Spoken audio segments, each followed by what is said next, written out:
Olá! Hoje a gente vai mergulhar em uma história lá de Gênesis 23.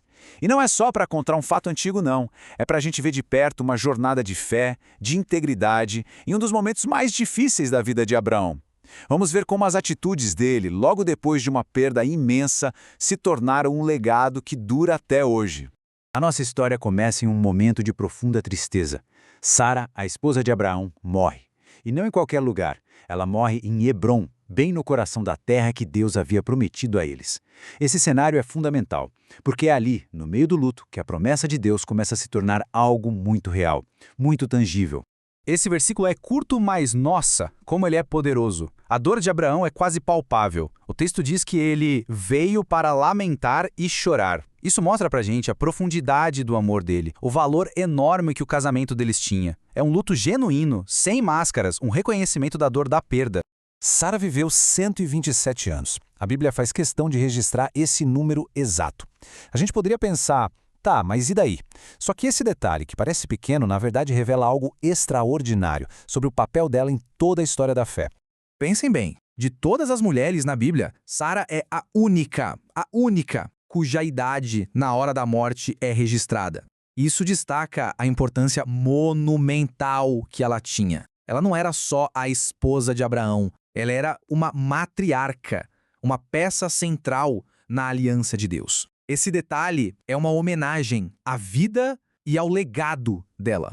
Depois daquele momento de luto, de dor, Abraão precisa se levantar e agir. E essa transição, sabe, da dor para o dever é um momento chave.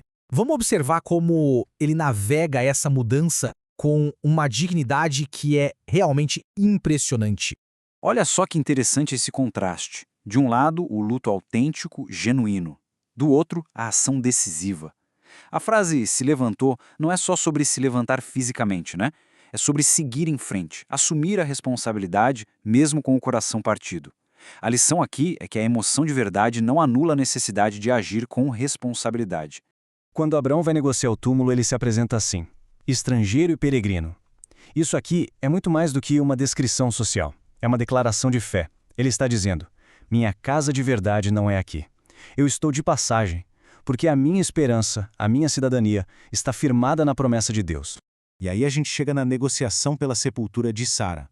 O que poderia ser só uma transação comercial qualquer, se transforma em uma verdadeira aula, uma aula sobre caráter, sobre ética e sobre como agir com integridade. Vamos acompanhar o passo a passo. Primeiro, humildade. Ele se curva, mostra respeito. Segundo, clareza. Ele diz exatamente o que quer. Aí vem a oferta generosa. E é aqui que o jogo vira. Abraão poderia ter aceitado, né? Seria mais fácil, mas não. Ele insiste em pagar. Por quê? Para garantir que a posse da terra fosse legal, sem contestação, e livre de qualquer favor ou dívida no futuro. Ele paga o preço cheio, na frente de todo mundo, sem discutir. Isso é integridade na prática. Até agora, a gente falou muito do caráter de Abraão.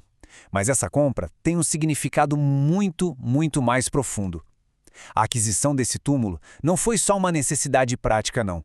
Foi um ato profético, um ato de imensa fé. A pergunta central é essa: por que toda essa insistência em pagar? Aceitar o presente seria mais fácil, mais barato. Mas Abraão entendia que algo muito maior estava em jogo ali. Algo que ia muito além de simplesmente arranjar um lugar para um sepultamento. E a resposta é fantástica. Aquele pequeno lote de terra, legalmente dele, se tornou a primeira âncora física da promessa de Deus. Foi a primeira peça do quebra-cabeça. Ao comprar aquele túmulo, Abraão estava, na verdade, fincando uma bandeja de fé no chão e dizendo: eu acredito que Deus vai cumprir todo o resto da promessa. Era um sinal de esperança plantado bem ali, no solo de Canaã. Então, para a gente fechar essa análise, vamos extrair os princípios que ficam para nós hoje. Porque o que Abraão fez lá atrás, em meio à dor, fala diretamente conosco quando passamos por perdas e crises. O que a gente pode levar disso tudo? Primeiro, integridade não tem preço. Segundo, sentir e agir podem e devem andar juntos. Terceiro, a nossa identidade final está em Deus, não neste mundo. Quarto, a esperança é mais forte que a morte. E por último, a forma como tratamos os outros constrói um legado de respeito. É uma sabedoria muito prática e poderosa, não acha? E a gente termina com essa reflexão. Abraão, no seu momento de maior dor, deixou um legado de fé e integridade. A questão que fica para nós é: como a nossa conduta especialmente nos tempos difíceis, pode também se tornar uma expressão visível de esperança e daquilo em que acreditamos. Uma pergunta para se pensar.